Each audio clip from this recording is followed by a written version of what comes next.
സംസ്ഥാനത്താകെ വ്യാപിച്ചു കിടക്കുന്ന പാതിവില തട്ടിപ്പ് ക്രൈംബ്രാഞ്ച് പ്രത്യേക സംഘം അന്വേഷിക്കും. ക്രൈംബ്രാഞ്ച് ADGPയുടെ മേൽനോട്ടത്തിൽ എറണാകുളം ക്രൈംബ്രാഞ്ച് SP സോജനായിരിക്കും കേസ് അന്വേഷിക്കുക. 100-ലധികം ഉദ്യോഗസ്ഥരാണ് സംഘത്തിലുള്ളത്. 5 ജില്ലകളിലായി രജിസ്റ്റർ ചെയ്ത 34 കേസുകളായിരിക്കും ആദ്യം അന്വേഷിക്കുക. കേരളം മുൻപ് കണ്ടിട്ടില്ലാത്ത വ്യാപ്തിയുള്ള തട്ടിപ്പെന്നത് കണക്കിലെടുത്താണ് അന്വേഷണം ക്രൈംബ്രാഞ്ചിന് കൈമാറിയത്. ഡിവൈഎസ്പിമാരും CIമാരും ഉൾപ്പെടെ മാത്രം 81 പേരുണ്ട് പ്രത്യേക അന്വേഷണ സംഘത്തിൽ.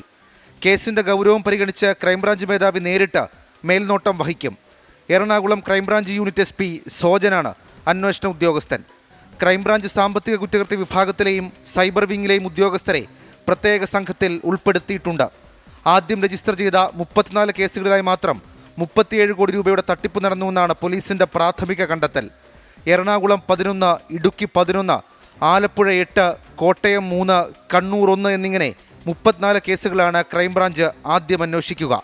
അനന്തു കൃഷ്ണൻ, KN ആനന്ദകുമാർ തുടങ്ങിയവരെ ചോദ്യം ചെയ്യുകയായിരിക്കും പ്രത്യേക അന്വേഷണ സംഘത്തിന്റെ ആദ്യ നീക്കം.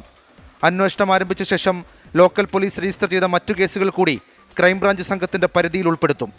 തട്ടിപ്പിൽ ഇന്നും വിവിധ ജില്ലകളിലായി പുതിയ കേസുകൾ രജിസ്റ്റർ ചെയ്തു. അനന്തു കൃഷ്ണനെതിരെ പുതിയ 3 FIRകളാണ് കൊല്ലത്ത് രജിസ്റ്റർ ചെയ്തത്. സോഷ്യോ എക്കണോമിക് ഡെവലപ്മെന്റ് സൊസൈറ്റിയുടെ മറവിൽ നടന്ന തട്ടിപ്പിൽ 41 ലക്ഷം രൂപ നഷ്ടമായെന്ന് കാണിച്ച് കാസർഗോഡ് വീണ്ടും പരാതി ലഭിച്ചു. കോഴിക്കോട് ജില്ലയിൽ 4 കേസുകൾ കൂടി രജിസ്റ്റർ ചെയ്തിട്ടുണ്ട്.